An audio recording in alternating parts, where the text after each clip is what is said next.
8.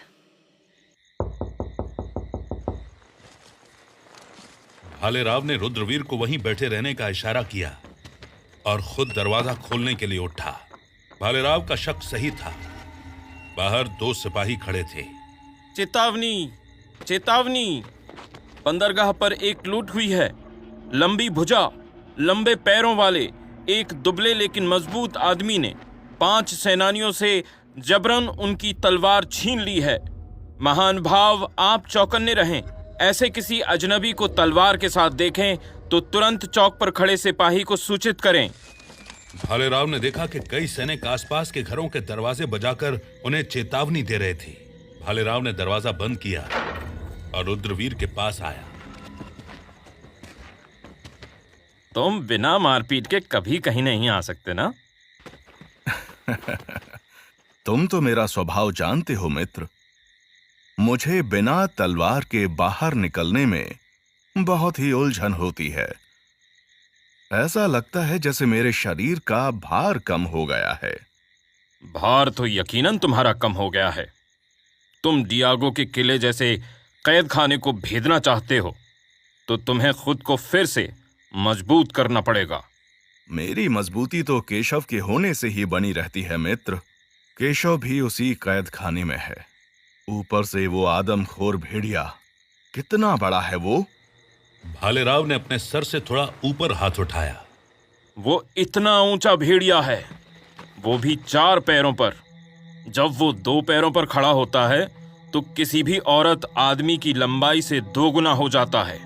ऐसा खूंखार भेड़िया आया कहां से? आया नहीं, बनवाया गया है। तुम जब बंगाल में अपना जादूगर ढूंढ रहे थे तब मैं यहाँ कोंकण में ही किसी अच्छे तांत्रिक का पता निकाल रहा था। मुझे कुछ मालूम पड़ा है। क्या? कि वो भेड़िया, जिसे पुर्तगाली लोबो कहते हैं, असल में वो एक तांत्रिक के मंत्र और जड़ी बूटी से इतना बड़ा हुआ है। कौन है वो तांत्रिक? उसका सही नाम तो किसी को नहीं पता, पर लोग उसे त्रिजटा तांत्रिक कहकर बुलाते हैं।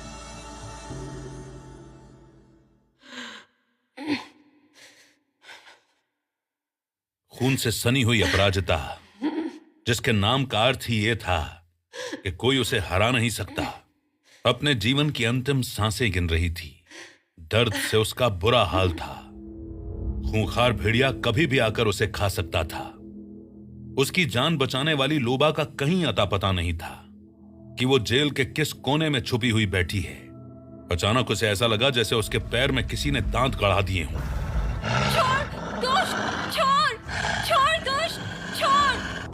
लोबो उसे घसीटता हुआ तहखाने के आखिर में ले गया।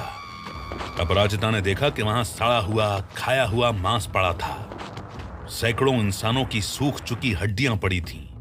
वहां की भयंकर बदबू में अपराजिता का सांस लेना मुश्किल हो रहा था। अपराजिता को एहसास हुआ कि शायद भेड़िए का अभी पेट भरा है। वो उसे बाद में खाने के लिए बचा कर रख रहा है। उसने उठने की कोशिश की, मगर पैर में जहां भेड़िए के दांत लगे थे वहां से ढेर सारा खून बह रहा था।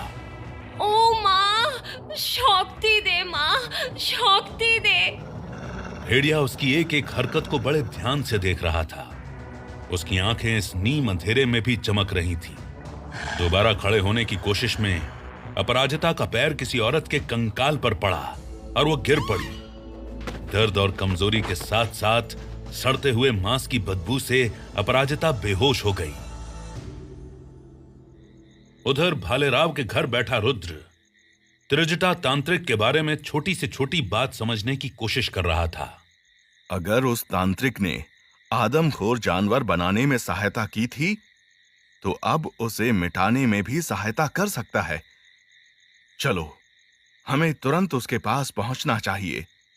इतना आसान नहीं उसके पास जाना।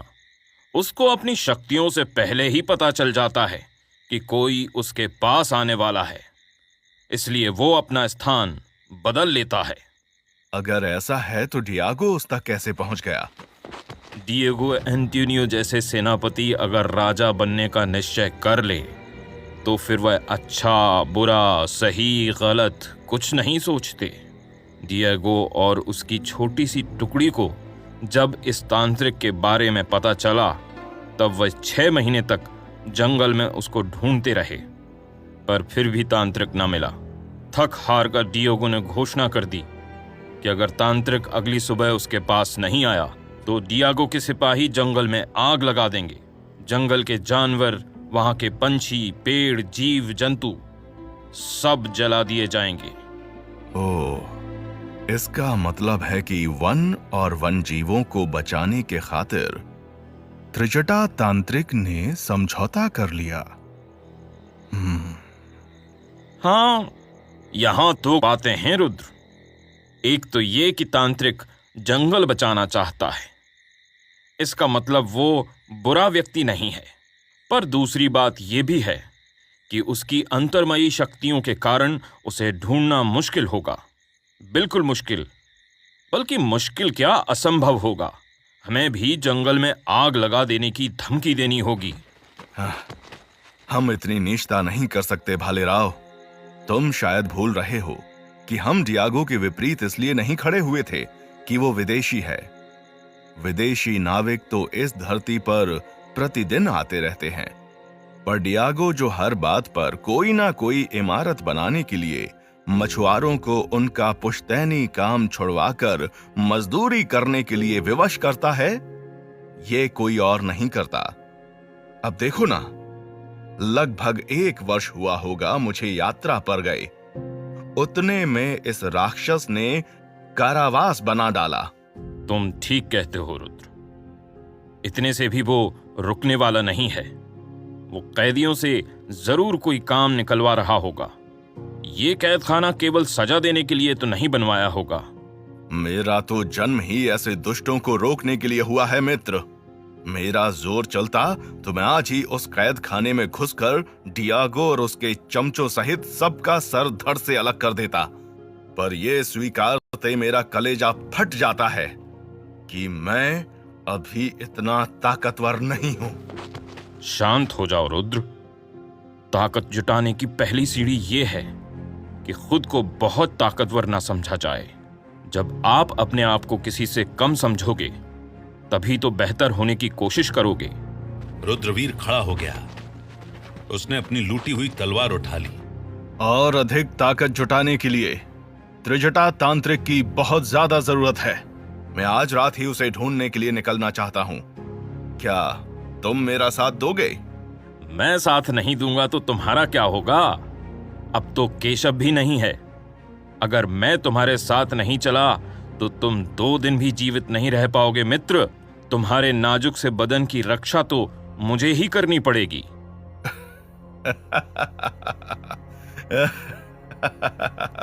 मैं और नाजुक?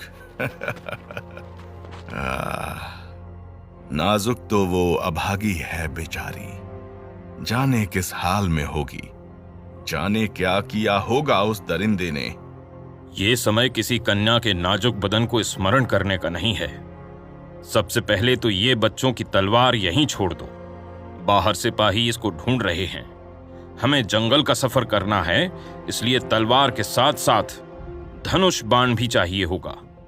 वहां कुछ कपड़े रखे हैं, तुम 1 जोड़ी पहन लो, 4 जोड़ी कपड़ों की गठरी बना लो। मैं अभी हथियार लेकर आता हूं। भालेराव घर के अंदर कहीं चला गया। रुद्रवीर ने लूटी हुई तलवार को एक गमछे की मदद से अपने पैर पर बांध लिया और कपड़े बदलने लगा। अपने आप को बिना वस्त्रों के देख उसे फिर अपराजिता की याद आने लगी। हे महादेव, उस अभागन की रक्षा करना। मेरे कारण उसे कितने कष्ट भोगने पड़ रहे होंगे। उसकी रक्षा करना महादेव, उसकी रक्षा करना।